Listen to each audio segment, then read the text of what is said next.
আগত সকল জ্ঞানী গুণী বিদগ্ধ পণ্ডিত সঙ্গে শিল্পীগণ বিভিন্নভাবে বিভিন্ন প্রান্তে অবস্থান করেছেন। সাকারে নিরাকারে মহামানবগণ যে যেখানে অবস্থান করছেন সকলের শ্রীপাদ পদ্মে অধমের কোটি কোটি প্রণাম। প্রণাম জানাই মাতা পিতা গুরুদেবের চরণ যুগলে। প্রণাম জানাই শান্তি হরি গুরুচাঁদ সত্যভামার রাতুল চরণী তথা যিনি শ্রী শ্রী হরির লীলামৃত কথা রচনা করেছেন মহর্ষি তারকচন্দ্র সরকার, তাঁর স্থানে বসে তাঁর কাব্য ছন্দে তাঁর গ্রন্থখানি কথার মাধ্যম দিয়ে বলার সেই সাহস নেই, তবু আপনাদের দিকের চরণ ভরসা করে বসেছি আসর পরে। তো সেই মহামানব যিনি শ্রী শ্রী হরিচাঁদ ঠাকুরের সম্পূর্ণ লীলাখানি এই শ্রী শ্রী হরি লীলামৃত গ্রন্থের ভিতরে বর্ণনা করেছেন, তাঁরই চরণ যুগলে অধমের কোটি কোটি প্রণাম। সহ আসরে উপস্থিত আছেন সকল হরিভক্ত, কৃষ্ণ ভক্ত, গৌর ভক্ত এবং আমার মাতৃস্বরূপিণী মাতৃমণ্ডলী তথা এমভি 10 নম্বর গ্রামের পূর্ণভূমিতে নিবাসরত ছোট বড় ভক্তবিন্দু সকলেরই চরণ যুগলে অধমের কোটি কোটি প্রণতি তথা সম্মুখে শ্রী শ্রী হরি লীলামৃত কথা, হরিসঙ্গীত, মহাসংকীর্তন মহোৎসবের ভিতর দিয়ে ভাতৃ সম্মেলনের মাধ্যমে, হরিসভার মাধ্যমে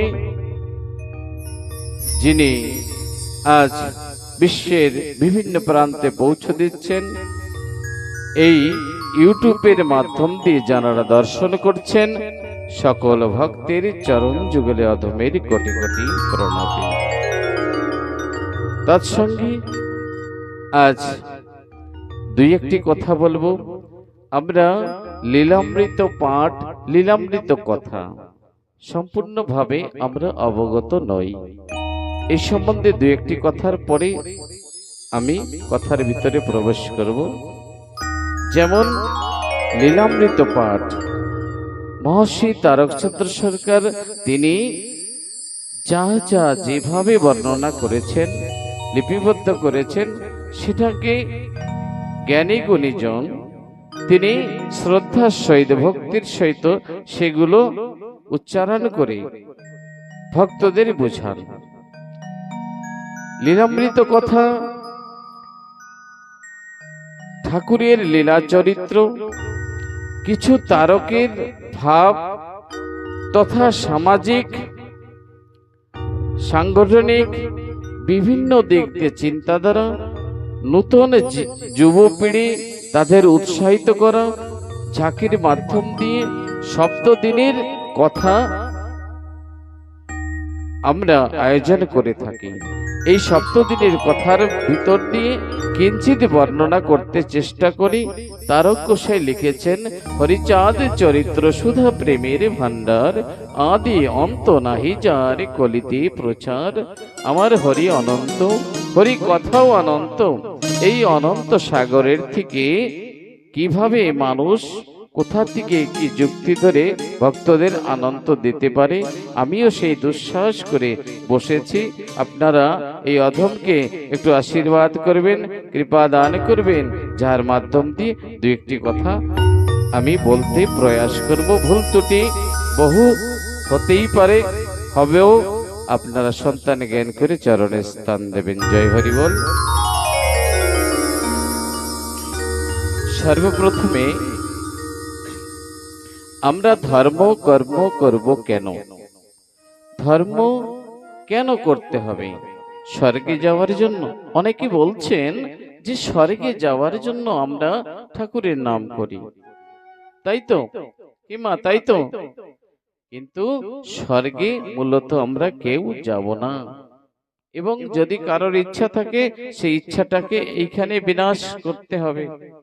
কারণ স্বর্গে প্রাপ্ত কে করেন? স্বর্গে ইন্দ্র রাজত্ব করেন, সেইখানে মেনকা, রম্ভা, উর্বশী নৃত্য কলা প্রদর্শন করে তাদের মনোরঞ্জন করে এবং সুরা পান করান। তারা সুরা পান করে সেই নর্তকীর নৃত্য রূপ রস গন্ধ আস্বাদ করে। আমাদের ধর্ম করা কেন তবে?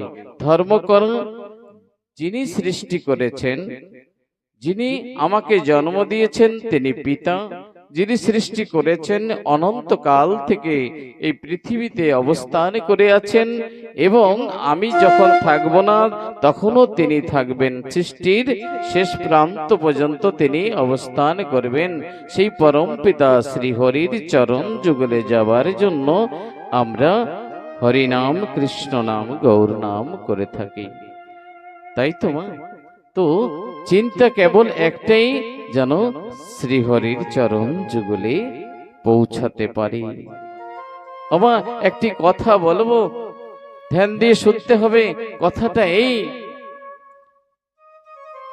কথাটা হলো আমরা যে কর্ম করি সেই কর্মটা যেন ঈশ্বরের কর্ম হয়।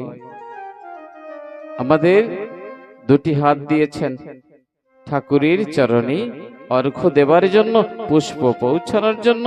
আমাদের মুখমণ্ডল দিয়েছেন এই মুখমণ্ডল হরি কথা বলবার জন্য, কৃষ্ণ কথা বলবার জন্য। প্রেম সে বলো হরি বল। আমার চরণ দিয়েছেন তীর্থস্থানে, ঠাকুরের মন্দিরে, যেখানে সৎসঙ্গ হয়, যেখানে হরিসভা গুরুসভা হয়, ঠাকুরের কথা হয়, সেখানে যাবার জন্য। এটা আমাদের স্মরণ রাখতে হবে। সঙ্গে গুরুদেব দিয়েছেন আমাদেরকে। গুরুদেব তিনটি জিনিস আমাকে প্রদান করেছেন সকলকে, যারা আমরা দীক্ষিত। আমরা কৃষ্ণ নাম, গৌর নাম, রাম, হরি নাম, যে যেই মন্ত্রে দীক্ষিত, আমরা কিন্তু গুরুদেবের কাছে থেকে প্রাপ্ত করেছি তিনটি জিনিস। অনেকে হয়তো আমরা ভুলে গেছি, অনেকে আপনারা অবগত আছেন, তারপরেও আমি তিনটি কথার বিষয় আপনাদের সামনে তুলে ধরব। তিনি প্রথম কথা বলেছেন ঐক্য, দ্বিতীয় কথা বাক্য, তৃতীয় কথা মানিক্য। অর্থাৎ এই ঐক্য কি? যেদিন আমি ধরাধামে এসেছিলাম সেদিন তো আমি ঈশ্বরের কাছ থেকে এসেছি, মাতৃগর্ভে জননী জঠরে ঘোর মায়া অন্ধকার কারাগারে যেদিন আমি ছিলাম, সেদিন প্রভু একবার আমাকে দর্শন দিয়েছিলেন। ভূমিষ্ঠ হওয়ার পরে আমাকে তো হরি নাম করার কথা ছিল, ভুলে গিয়েছি। মা, মাসি, আত্মীয় বর্গে গ্রামবাসীর কবলে পড়ে মায়া মোহে আচ্ছন্ন হয়ে সেই হরিনাম কৃষ্ণ নাম ভুলতে বসেছি। তাই তো হরিনাম কৃষ্ণ নাম ভুলতে বসেছি। তাই মাতা পিতা উপযুক্ত সময় ধরে সদ্গুরুর আশ্রয় দেন। সদ্গুরু তিনটি কথা বলেন, ঐক্য, বাক্য, মানিক্য। ঐক্য অর্থাৎ একাগ্রতা, একনিষ্ঠতা, অর্থাৎ ঈশ্বরের প্রতি আমাদের একাগ্রতা হওয়া উচিত, এক নম্বর। দ্বিতীয় নম্বর তিনি বলছেন বাক্য, গুরু বাক্য উল্লঙ্ঘন করতে নাই। গুরু বাক্য শিরোধার্য, গুরু বাক্য ধরে আমরা চলবো। সঙ্গে সঙ্গে যার প্রতি একাগ্রতা, একনিষ্ঠতা আসবে, সেই পরম দয়াল শ্রী হরি কি কি কথা বলেছেন সেটাই হলো আমাদের প্রধান বাক্য। সেই বাক্যকে ধারণ করব এবং সেটাকে পালন করব। শেষে মানিক্য। মা, এখানেই তো আমার অশ্বিনী লিখেছেন, হরি তোমার তুলনা তুমি। হরির সঙ্গে কারোর তুলনা হয় না। কোনো হীরা মানিক সোনা দানা কারোর সঙ্গে তুলনা হবে না। তিনি তো নিজেই একজন এমন সম্পদ যার তুলনা কারোর সঙ্গে করা যায় না। সেই মানিক যদি পেতে হয় তার বাক্য ধারণ করে তাকে প্রতিপালন করতে হবে। তিনটি কথা ধ্যান দিয়ে আমাদের মনে রাখতে হবে। সঙ্গে সঙ্গে আজ এক দিবসীয় হরিকথার ভিতরে সময় আমাদের অনেক অতিবাহিত হয়েছে।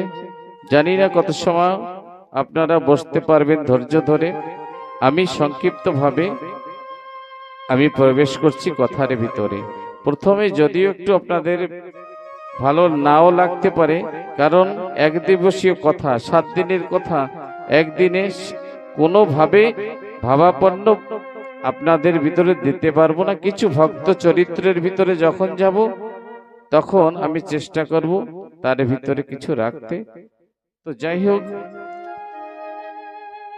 আমরা জানি এই সামনে মায়ের কি হয়েছে, হাসছেন কেন?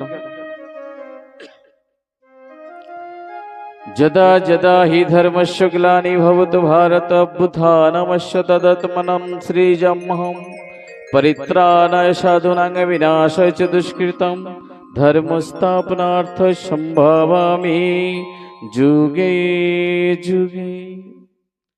গীতায় শ্রীকৃষ্ণ লিখেছেন, যখন যখন ধরাধামে অধর্মের পরে অন্যায় অত্যাচার, ধর্মের পরে অন্যায় অত্যাচার বেড়ে যায়, তখন আমার আবির্ভাব হয় অধর্মকে বিনাশ করে আমার লীলার মাধ্যম দিয়ে ভক্তদের বিভিন্ন ভাবে দিগদর্শন করে আমার নিকটে পৌঁছানোর আমি নির্দেশ করি, উপদেশ দিই। তিনি যুগে যুগে এসেছেন। কখনো ত্রেতা যুগে রামচন্দ্র, তারপরে শ্রীকৃষ্ণ এসেছেন, কলিতে গৌর সুন্দর এসেছেন এবং কলির মধ্যম ভাগে এসেছেন হরিচাঁদ ঠাকুর। তবে ব্রহ্মাদেব সৃষ্টি করেছেন 4টি বর্ণ। 4টি বর্ণ, ব্রাহ্মণ, ক্ষত্রিয়, বৈশ্য, শূদ্র। 4টি বর্ণের ভিতরে রামচন্দ্র এসেছেন ক্ষত্রিয় বংশে। তিনি যুদ্ধ করেছেন অস্ত্রশস্ত্র নিয়ে। দ্বিতীয়তে দ্বাপর যুগে শ্রীকৃষ্ণ এসেছিলেন বৈশ্যের ঘরে, নন্দ রাজার ঘরে। নন্দ রাজা তখন দুধি, ঘি, মাখন, ছানা তিনি বিক্রি করতেন, ব্যবসা করতেন, তাই তাকে বৈশ্য বলা হয়েছে। বৈশ্যের ঘরে তিনি এসেছেন। তৎপশ্চাৎ কলির প্রারম্ভে গৌর সুন্দর এসেছেন ব্রাহ্মণ কুলে, বাকি রইল নমশূদ্র কুল। তাই এই নবকুলে ঠাকুর এসেছেন। যখন এসেছিলেন এই জাতির কোনো পরিচয় ছিল না, নিষ্পেষিত নির্যাতিত এই মানুষের পাশে দাঁড়ানোর মতো কোনো ভগবান ছিল না। এই জাতির নির্দিষ্ট কোনো ভগবান, উপাস্য দেবতা ছিল না, কোনো পূজা পার্বণ করবারও কোনো অধিকার ছিল না। তাই এই জাতির মানুষগুলো প্রায় শেষ হতে বসেছিল। শেষের বেলায় গিয়ে প্রার্থনা করলেন, হে প্রভু, প্রভু তুমি কোথায় আছো?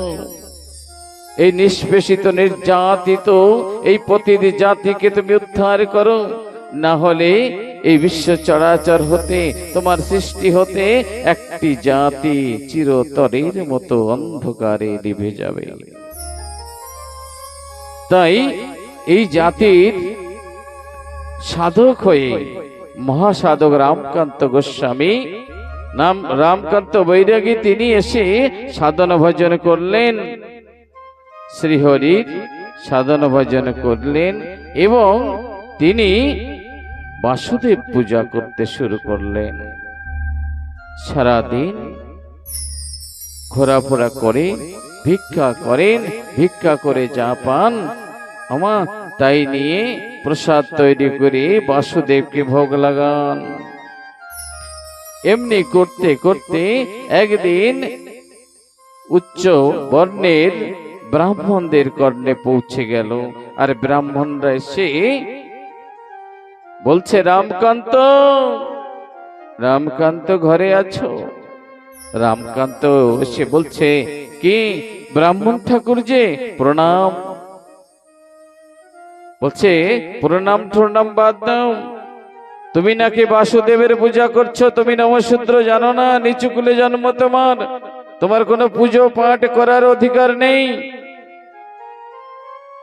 তাই আমরা এসেছি তোমার কাছ থেকে বাসুদেবকে নিতে। বলছে, না, আমি বাসুদেবকে দেব না, বাসুদেব ছাড়া আমার তো অন্য কেউ নাই, বাসুদেব আমার প্রাণ, বাসুদেব আমার জীবন। তাই হে ব্রাহ্মণগণ, দয়া করো, করুণা করো, করুণা করে তুমি আমার বাসুকে নিও না। বলছে, না, এটা অসম্ভব, তুমি চাড়াল, তুমি চণ্ডাল, আর তুমি পূজা পাঠ করতে পারো না। তাই জোর করে বাসুদেবকে ছিনিয়ে নিয়ে গেছিলেন, জোর করে ছিনিয়ে নিয়ে গিয়েছিলেন। আর ছিনিয়ে নিয়ে এই চণ্ডাল কুলে বাসুদেব ছিল, তাই বাসুদেব অপবিত্র হয়ে গেছে। একটা কথা, মানুষ আমরা অপবিত্র হতে পারি, ভগবান অপবিত্র হয়? তিনি তো ভক্তিতে বাধা থাকে, তাই না? ভক্তিতে বেঁধে রেখেছিলেন রামকান্ত।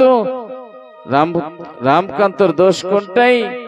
একটাই দোষ, সে চণ্ডাল জাতিতে জন্মগ্রহণ করেছেন। তাই তার কাছ থেকে কেড়ে নিয়ে তাকে শুদ্ধ করবার জন্য পুকুরিতে নিয়ে গেলেন।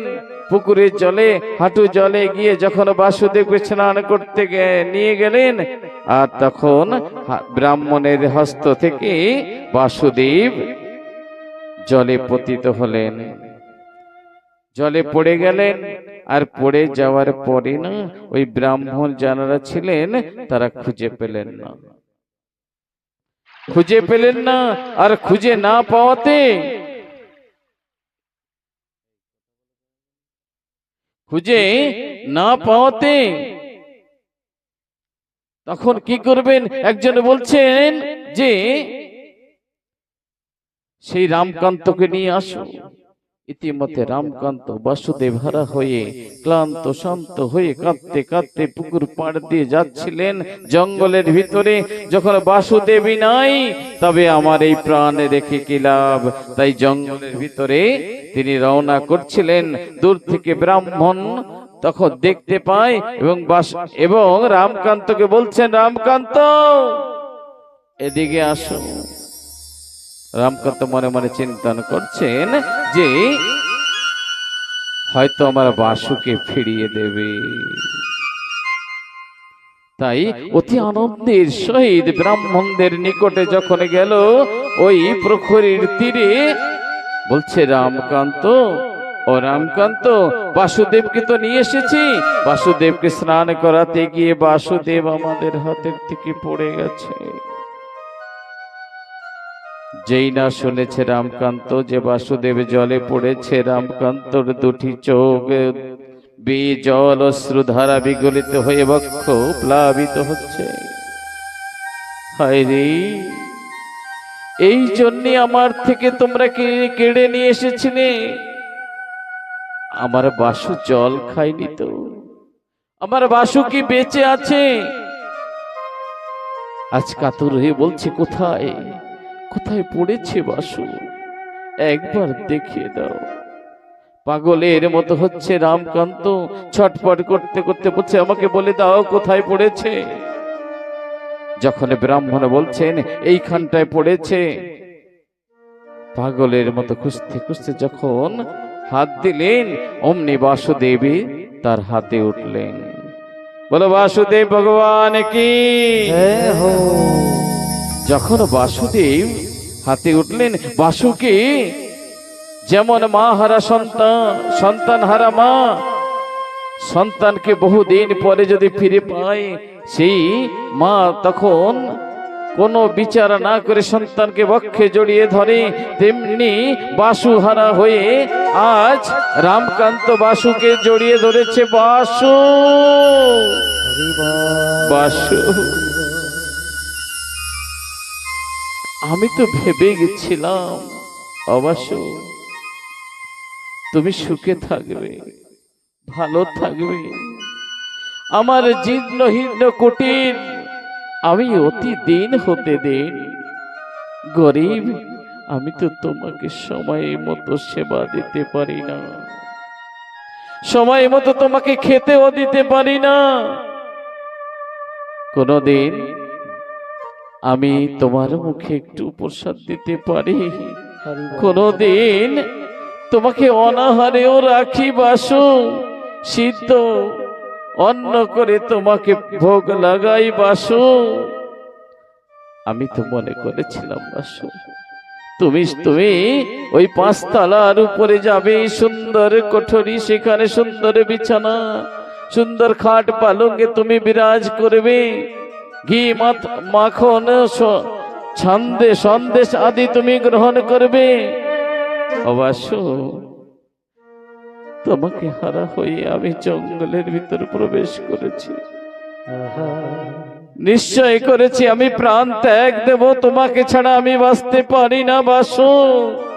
ও বাসু, এবার যখন পেয়েছি তোমাকে আর ছাড়ব না। কিন্তু নিষ্ঠুর ব্রাহ্মণের দল কি করেছেন জানেন? বলছে রামকান্ত, এই বেটা রামকান্ত, দে আমাদের বাসুকে আমাদের কাছে দে। না না, আমি দেব না, আমি দেব না। আরে তোমরা তো জানো না এই বাসুই হলো আমার জীবন, বাসু না থাকলে তো রামকান্ত থাকে না। হরি বল, হরি বল, হরি বল। আচ্ছা বাসু কেমন করে আর্তনাদ করেছে। আরে ও প্রাণে বাসুরে,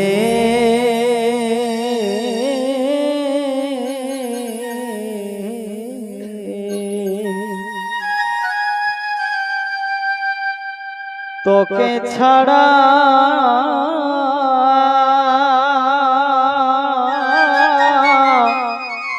হরি থাকবো কেমন, থাকবো কেমন করে। ও প্রাণে বাসুরে, হরি তোকে ছাড়া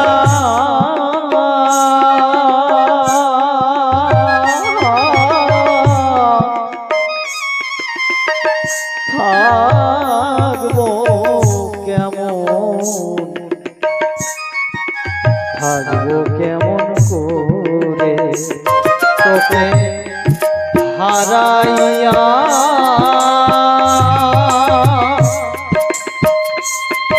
হারাইয়া যাবে। হরি বল, হরি বল, হরি বল।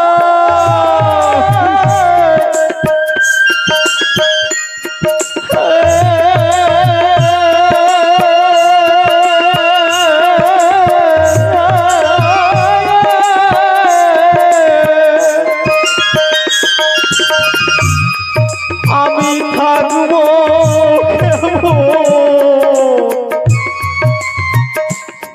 আমি থাকবো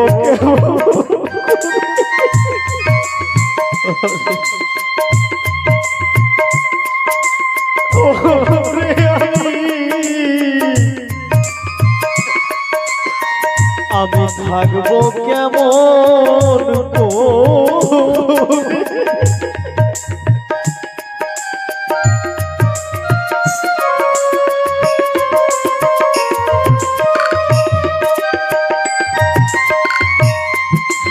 বাসু একটু বলতে পারিস তোকে ছাড়া আমি কেমন করে থাকবো?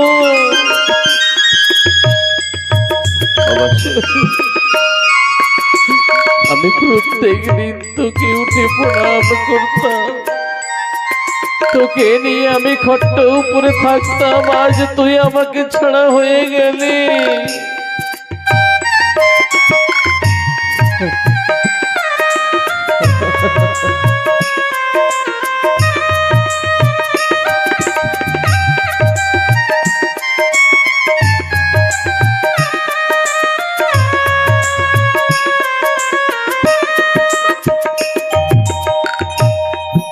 যাও তুমি ওদের ঘরে, থাকবে খট্ট পরে। আরে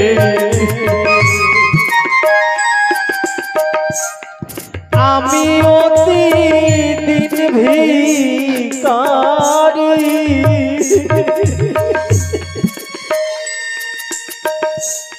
কেন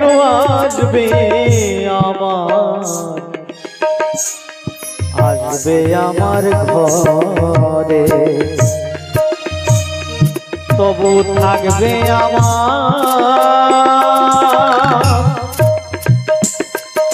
এই মনটা জুড়ে।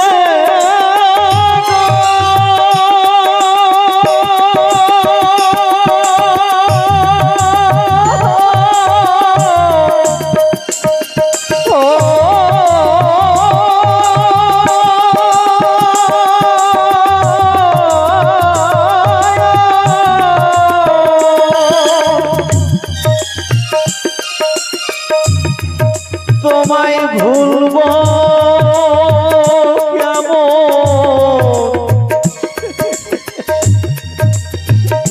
আমি কেমন করে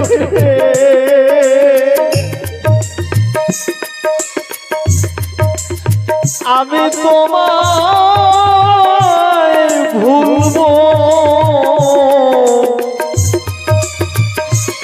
কেমন করে।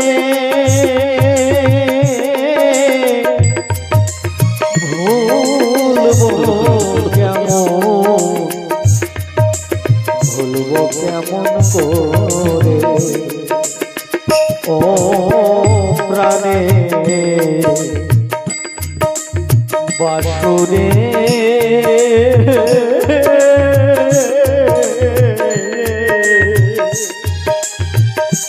তোকে ছাড়া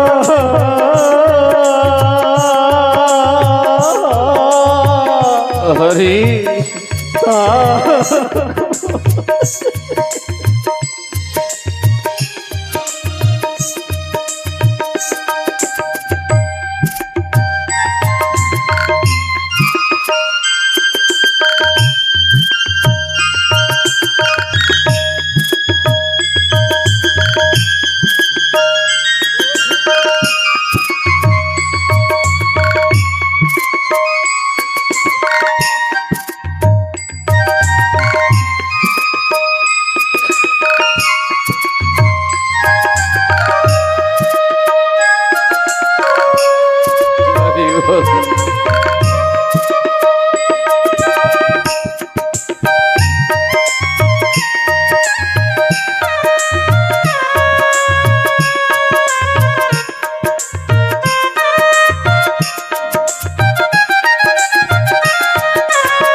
সুগন্ধি খাওয়ার তোমায় হরি খাওয়াবে তোমায়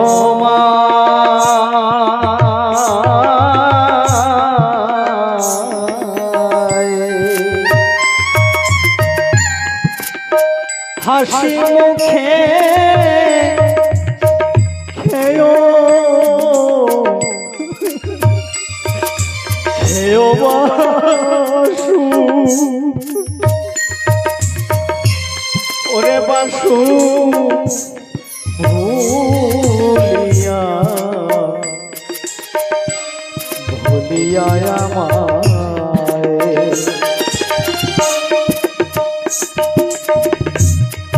তুমি সুখে থাকো সদা গো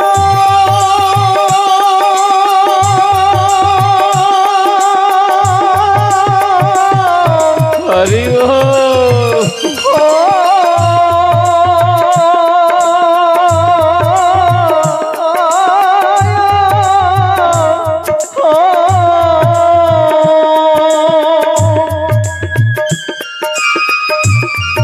আমি থাকব কুড়ে ঘরে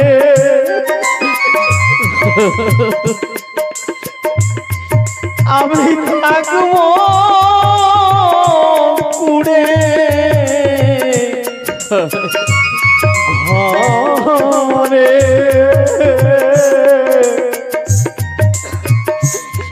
আমি থাকব কুড়ে ঘরে ও প্রাণে বাসুদে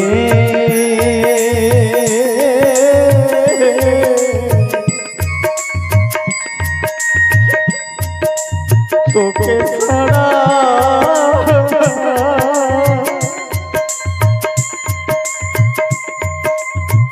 তোকে ছাড়া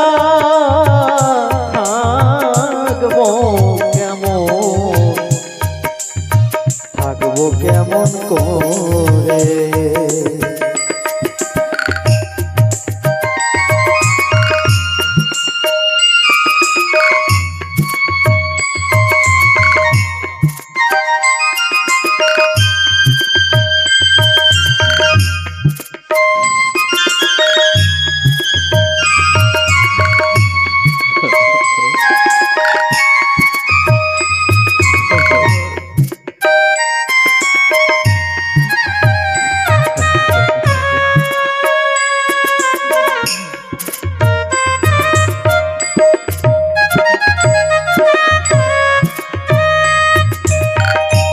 বাসু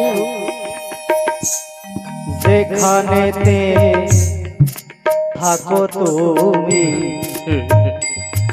আমার অন্তরের এই আশা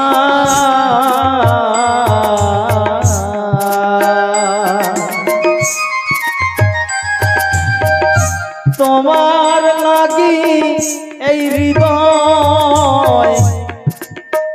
এই হৃদয় পুরে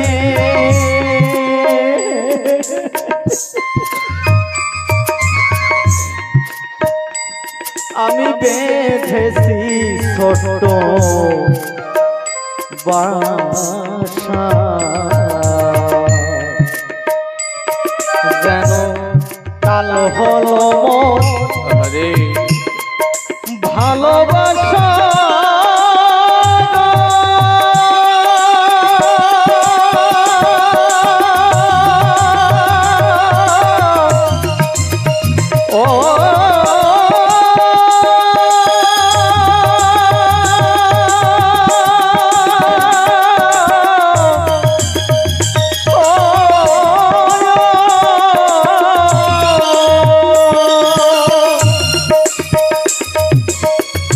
প্রভু দেখো শরণে এই অধমে রে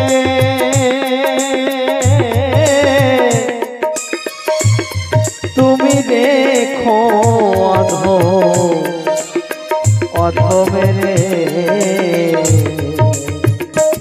ও প্রাণে বাসুদে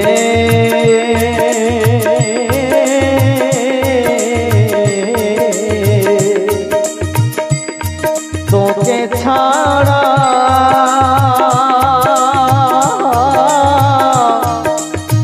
থাকবো কেমন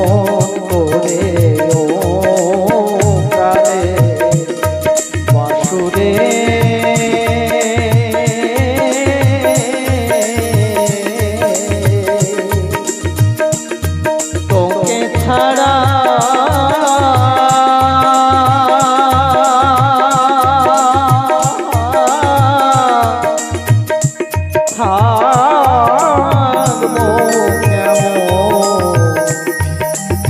থাকবো কেমন করে।